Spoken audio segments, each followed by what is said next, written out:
Hello friends, and welcome to today's video where I will show you how to create this little piece in your sketchbook using only 3 colors. So today I will be working with Caran D'Ache Neocolor II crayons, one of my favorite mediums, as you probably most likely already know by now. And I wanted to have another challenge for myself and also maybe something you might be interested in trying. And I wanted to create this little scenery using only 3 colors or only 3 crayons to create multiple different colors by mixing them. So that's what we'll do today, and I just find these kinds of limited palette or limited amount of colors and crayons kind of challenges very interesting and inspiring. And as I always say, I think when you're working with a more limited palette, you get to know your crayons really well and your colors really well, and you know what kind of color mixes you can create, and you can do so much using only these 3 crayons. So the colors I have chosen for this piece are Payne's Grey, Moss Green and Raw Sienna. And these I would say are kind of very basic colors. I would say perfect for landscapes anyway, and kind of these kinds of forest, trees, kind of sceneries. But of course it's worth testing what kind of color mixes you can get. So if you want to do something similar yourself, just choose your crayons in a way that you can test which kind of color mixes you can create with them. And of course it totally depends on what you are actually drawing. But I tested some trios, and this was a trio that made most sense to me considering the subject matter. So that's how I chose these 3.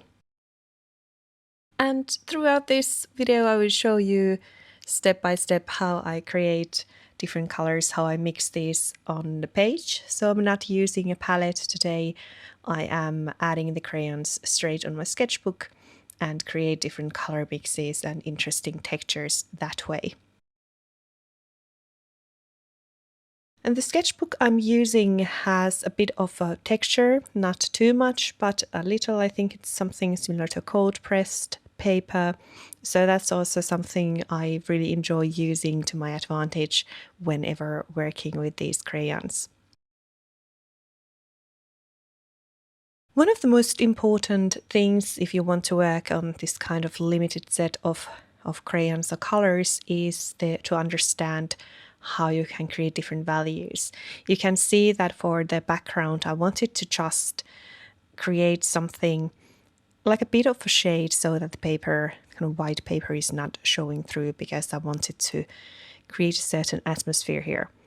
And that's why I added just a little bit of Payne's Grey, and then I use quite a lot of water to make sure that we don't have any crayon marks visible.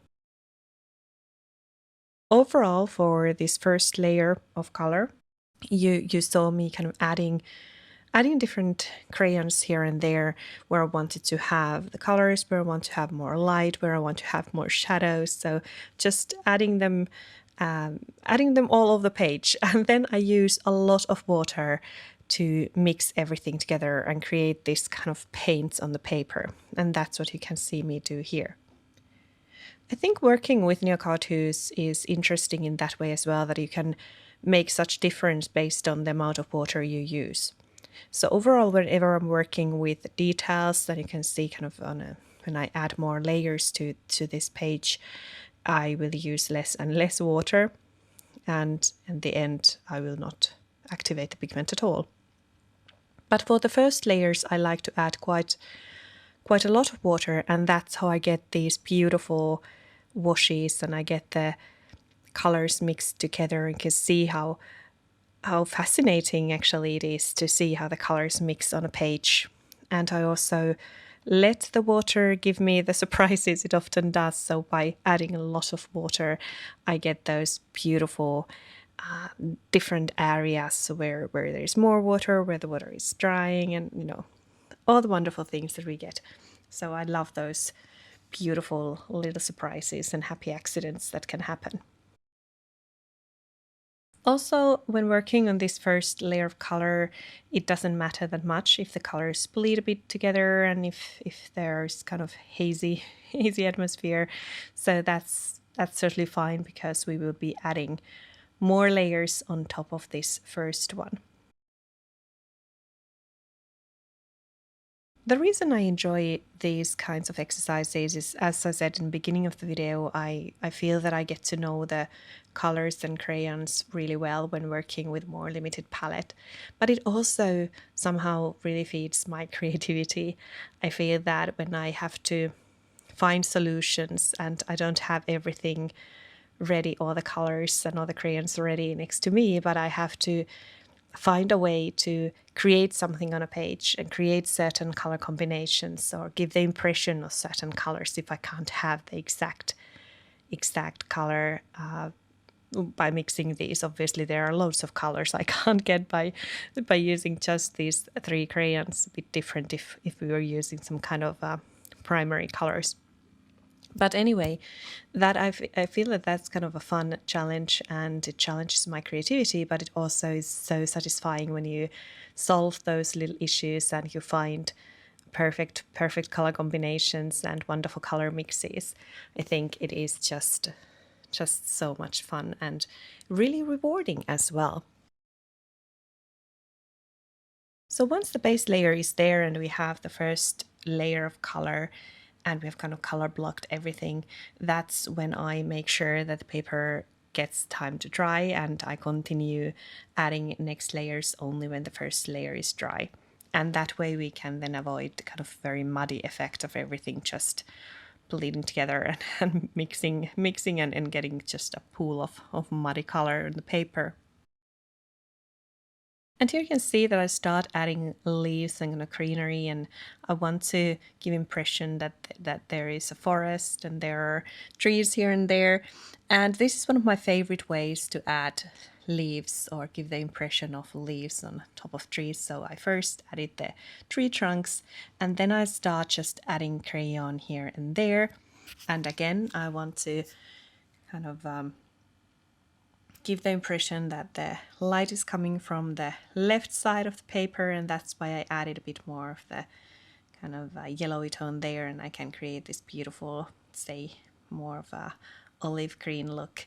And then I'm adding a bit of more Payne's gray and moss green on the right hand side of the page, and that way we can kind of create more shadowy effects. But anyway, as said, this is one of my favorite ways to add this kind of impression of leaves. So what you can see me do here is that I just added the crayon here and there. I left also some parts of the page untouched, and then I use a brush which actually doesn't have too much water in it. And that means that I'm not activating all the pigment. As you can see, I'm just dabbing it here and there. I'm not, in a way, mixing the colors together as I did for the kind of lower part of the page when we were adding the first layer. So I'm actually using quite a dry brush to make sure that we have the texture visible. We are not forced to activate everything. And then I'm also moving the pigment around. So I'm kind of using the upper part of the page where I have more pigment and more crayon.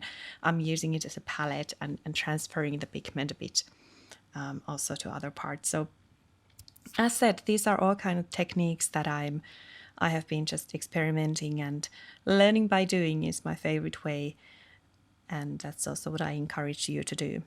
So if you want to test this, let me know how it feels and how it works with your usual techniques. And then what you can see me do is that I just start adding a bit more details, deep branches. I work on the next layer and the next, and that's what I really love about these crayons as well, that you can work on so many layers and create that texture. And when I said in the beginning that I enjoy this kind of a bit more textured paper whenever working with these crayons, and that's exactly why, because you can see that I use the texture to my advantage, and I actually want to have certain crayon markings visible, because that just gives, I think, more interest to the piece. And I really enjoy that kind of a bit rough texture that we can create with these crayons.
Why did I choose these 3 crayons?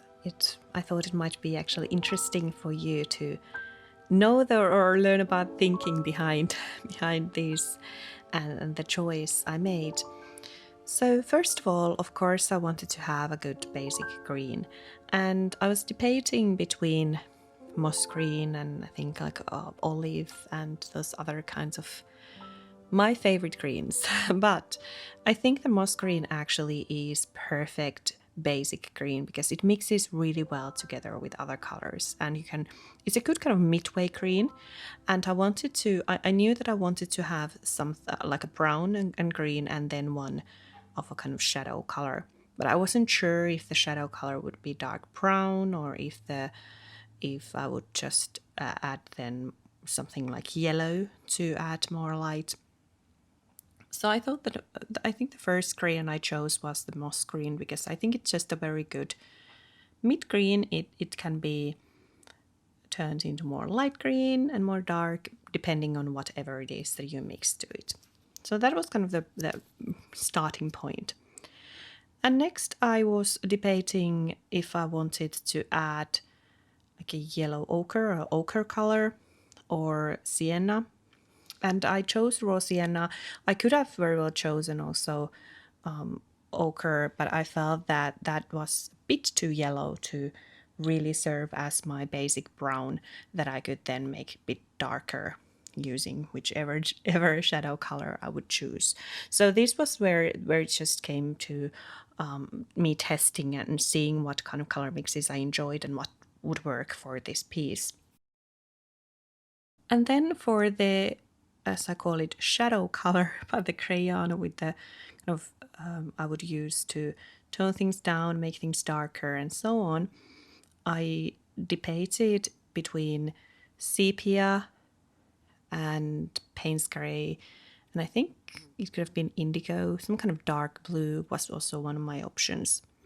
And I think any of those would have worked really well. But then I kind of thought that, okay, sepia, sure, but it would be, again, brown, even though it's very nice, kind of cool brown. But I already had the sienna and I wanted to have something else. And then, well, you know me and Payne's gray. Payne's gray works every time. It's just my perfect mixing color. So I ended up using that one. And I didn't regret it. I think it works really well here and it mixes beautifully together with the other colors. And I think when it comes to color mixes, you can see that there is this beautiful mix there on kind of foreground where we have all 3 crayons mixed together, or very kind of loads of them on both sides of the little path. And I think that is just magical. You can see what kind of beautiful textures and color mixes we can create simply using these 3 crayons. I mean, isn't that inspiring? I'm not sure if I'm not just the only one, but I just find that these kind of exercises, and it's just so inspiring. And now, of course, after this page, I want to test so many more combinations, other combinations. I have so many ideas what kind of trios I could create, and maybe some sort of seascape, or I don't know. We'll see what happens next. But anyway, my point is that have fun choosing your trio and then just go for it and solve the issues as you go. As said, I am adding layer after layer. I wanted to give this piece good contrast. I wanted to add shadows and layers, and that way give a bit more interest to the page. I also wanted to give the impression that there is lots of things happening also in the background. We can't see everything, but it's there. And as said, when we come to kind of towards the end of the process, I'm no longer activating the crayons. I'm not activating all the pigment, and that's also the beauty of water-soluble crayons and pencils, that you can choose when you want to activate the pigment and when you want to leave it as it is and benefit from the textures. For example, you can see that's what I'm working a lot here with this, that I want to have the texture of the paper visible and how the crayon and paper create some interesting textures together. But I hope that you enjoyed this kind of video, and please let me know in the comments if this is something you have tried or will try or have tried already based on the video. I would really love to know, and I would love to hear your color combinations. And if you have a fun trio challenge you'd like me to try, please let me know the colors below, and let's see what we can do and what we could create. I want to thank you very much for watching today's video, and I hope that it has inspired you to create some beautiful art of your own this week. Have a wonderful week filled with lots of art and lots of beautiful moments with nature, and I will see you very soon in my next video. Bye for now.